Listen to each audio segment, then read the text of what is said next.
Hello friends, आज मैं explain करने वाला हूँ द मदर मूवी को, जो भी हाल ही में रिलीज हुई है नेटफ्लिक्स पर। यह मूवी एक 13 साल की बच्ची के ऊपर है जिसे किडनैप कर लिया जाता है और फिर उसकी मॉम कितना स्ट्रगल करती है उसे बचाने के लिए। इसी बेस पर यह स्टोरी हमें दिखाई गई है। मूवी के स्टार्ट में हम देखते हैं कुछ एजेंट को जो जेनिफर को पूछताछ कर रहे होते हैं। तभी जेनिफर कहती है हमारी जान बहुत ही बड़े खतरे में पड़ी है क्योंकि हमारे पीछे एक ऐसा कातिल पड़ा है जिसे रोकना तुम लोगों के पास की बात नहीं है। तभी उन एजेंट को ऊपर अचानक से अटैक हो जाता है जिसके चलते उन्हें अपने कई एजेंट को खोना पड़ता है। तभी हम देखते हैं क्रिस को गोली लगती है और वह एजेंट काफी घायल हो जाता है, लेकिन फिर जेनिफर उसे बचा लेती है। उसके शरीर से गोली निकालकर उसका थोड़ा सा ट्रीटमेंट कर देती है और तभी वहाँ पर एक ब्लास्ट होता है जिसमें कि बहुत लोग मारे जाते हैं और फिर जेनिफर उस किलर से फाइट करती है जिसके चलते जेनिफर काफी घायल हो जाती है। उसके बेबी होने वाला था और उसके पेट में वो चीरा मार देता है जिसकी वजह से उसे ऑपरेशन कराना पड़ता है। ऑपरेशन के दौरान उसे एक बेटी होती है जो बहुत ही खूबसूरत होती है और फिर सेक वहाँ पर आती है और वह जेनिफर से कहती है कि इसे मैं तुम्हारी कस्टडी नहीं दूंगी क्योंकि तुम्हारी जान कभी भी जा सकती है और इसी वजह से तुम्हारी बेटी को तुमसे दूर रखा जाएगा। यह सुनकर जेनिफर को बहुत बुरा लगता है और जेनिफर क्रिस से जाकर कहती है कि हर साल जब मेरी बेटी का बर्थडे पड़े तो तुम उसकी मुझे फोटो भेज देना और यह बता देना कि वह सही है या नहीं। यह कहकर वो हमेशा के लिए उस शहर को छोड़कर अलास्का चली जाती है। वह एक ठंडे पहाड़ी पर एक ऐसे घर में रह रही होती है जहां उसे कोई नहीं जानता, सभी से छुपकर।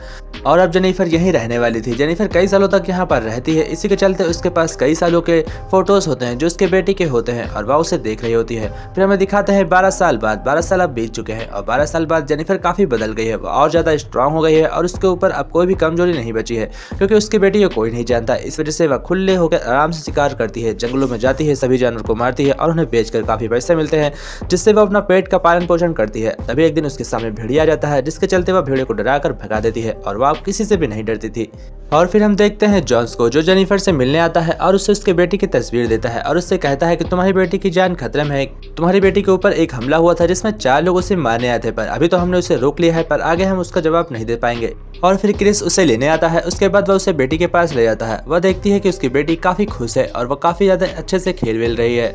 उसकी बेटी का नाम जॉय होता है और वह बहुत ज्यादा खूबसूरत होती है। इतनी ही देर में देखती है कि वहाँ पर एक रेड कार गुजरी है जिसमें बहुत सारे गुंडे बैठे हुए हैं और देखते ही देखते वहाँ पर कई गाड़ियाँ आती हैं और उसकी बेटी को किडनैप करने के लिए वहाँ से उसे लेकर जाने लगती है। लेकिन इतनी ही देर में उसकी मॉम अब एक स्नाइपर निकालती है और स्नाइपर से उन सभी गुंडों को एक एक कर ढेर करने लगती है। जब गुंडे देखते हैं कि उनके लोग मर रहे हैं तो वह अपने एक बहुत ही अच्छा स्नाइपर उसको मारने के लिए भेज देता है और तभी हम देखते हैं जेनिफर के पास एक गुंडा आया हुआ है और वह उसे मारना चाहता है, पर जेनिफर कार के अंदर जाकर छिप जाती है और फुर्से से टक्कर मारकर उसे हमेशा के लिए खत्म कर देती है। तभी वहाँ पर क्रिस आता है और क्रिस जेनिफर को लेकर वहाँ से जाने लगता है और जेनिफर को पता चलता है कि उसकी बेटी जॉय को किडनैप कर लिया गया है। पर जितने भी किडनैपर उसकी बेटी को किडनैप करने आए होते हैं वह उनमें से सभी का शक्ल देख लेती है और उनमें से वह एक को पहचानती है। जेनिफर कहती है एक टारंटुला नाम का बंदा है जो हमें इस शहर में मिलेगा, और फिर हम देखते हैं जेनिफर उसी शहर में आती है और उसे टारंटुला मिल जाता है। फिर वह उसका पीछा करने लगती है और कैरिस भी उसका पीछा करता है, पर कैरिस को गोली लग जाती है जिसके चलते उसे बहुत दर्द होता है। और फिर जेनिफर जाकर टारंटुला को भी कार से ठोक देती है और उसे बंदी बनाकर अपने एक सीक्रेट जगह पर ले जाती है। वहां पर वह उससे पूछताछ करती है कि मेरी बेटी को किसने किडनैप किया है और वो हमें कहाँ मिलेगी।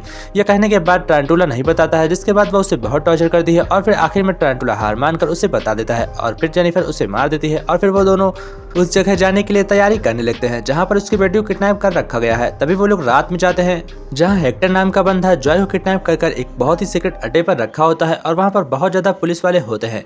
पर जेनिफर इससे पहले अपनी स्टोरी बताती है और वह कहती है कैसे वो इस झंझट में फंस गई है, क्योंकि कैरिस उससे पूछता है।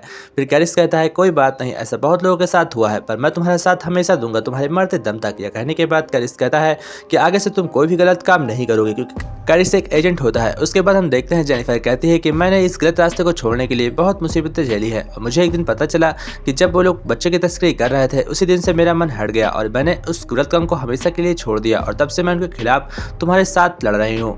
और फिर हम देखते हैं उस हेक्टर के अड्डे को जहाँ पर कई सारे विलेंस खड़े होते हैं और उनके हाथ में गन होती है और बहुत ज़्यादा गार्ड्स होने की वजह से उसके अंदर एंटर करना बहुत ज़्यादा मुश्किल होता है।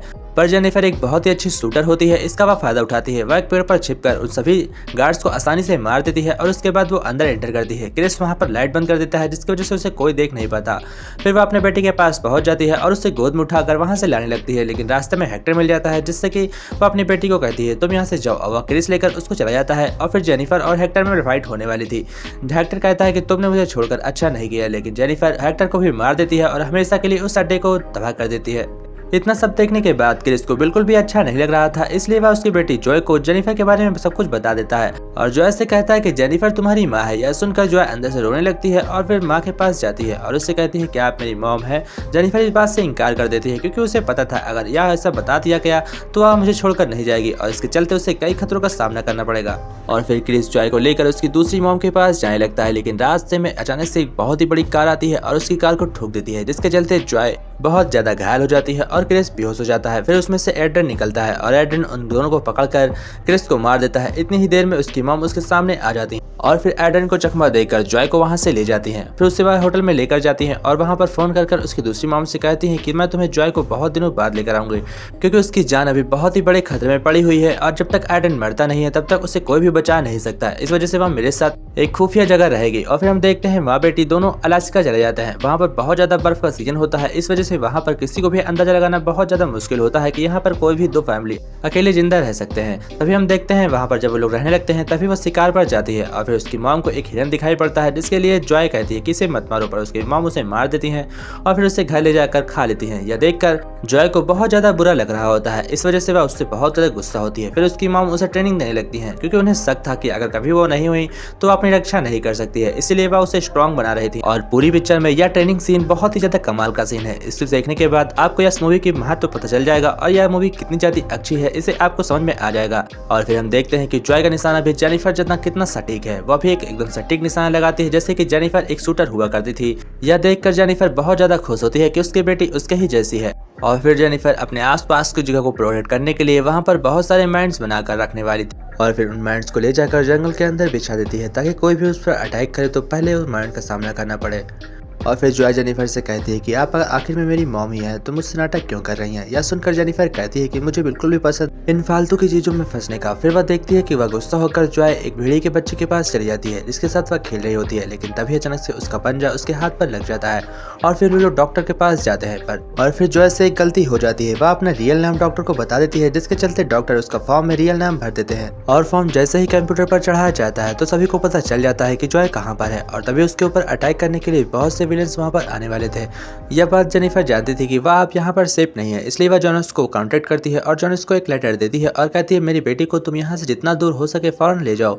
तभी हम देखते हैं एडन अपनी पूरी सेना के साथ जॉय के ऊपर अटैक करता है, पर जेनिफर उसे रोकने की बहुत कोशिश करती है और फिर एडन जेनिफर के घर को उड़ा देता है। और फिर एडन सोचता है कि जेनिफर इसी घरों में से किसी एक घर में होगी, पर एडन कहीं पर भी नहीं होती है। फिर एडन के लोग जॉय को पकड़ लेते हैं और जॉय को बदले जेनिफर को जाना पड़ता है। जेनिफर कहती है एडन तुम मेरी बेटी को छोड़ दो और तुम्हें मुझसे काम है। और फिर हम देखते हैं कि वह उसकी बेटी को छोड़ देता है और फिर एडन और जेनिफर में काफी फाइट होती है जहाँ पर एडन जेनिफर को मारने वाला होता है। तभी उसकी बेटी उसके सामने आती है और कहती है मेरी माँ को छोड़ दो वरना मैं तुम्हें शूट कर दूंगी।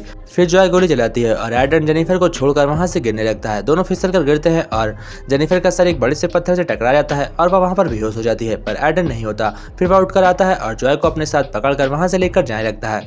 फिर थोड़ी देर बाद जैसे ही उसे होश आता है जेनिफर को तो वह अपने सामने पड़ी गन को उठाकर उसके ऊपर शूट करने लगती है, पर उसका हाथ टूट जाता है जिसकी वजह से निशान लगाना बहुत ज्यादा मुश्किल होता है। फिर वह अपने मन को शांत करती है और एक गोली चलाती है जो सीधा जाकर एडन को लगती है और वहीं पर गाड़ी की स्पीड धीमी होती है। एडन मारा जाता है। एडन के मरते ही जॉय काफी ज्यादा खुश हो जाती है और वह अपने मॉम के गले लग जाती है। फिर जेनिफर जॉय को ले जाकर उसकी दूसरी मॉम के पास छोड़ देती है और कहती है आज से तुम उन्हीं के साथ रहोगी। यह देखकर उसकी दूसरी मॉम भी बहुत ज्यादा खुश होती है। और फिर हम देखते हैं कि जॉय अपने स्कूल को ज्वाइन कर चुकी है और वहाँ पर वो बहुत ज्यादा खुश है। उसके बगल में उसकी दूसरी मॉम भी प्लॉट ले लेती है और वह उसको देखकर काफी खुश रहती है और उसको हमेशा के लिए प्रोटेक्ट करने वाली भी थी। इसी के साथ यह स्टोरी एंड होती है। आशा करते हैं आप लोगों को वीडियो अच्छी लगी होगी।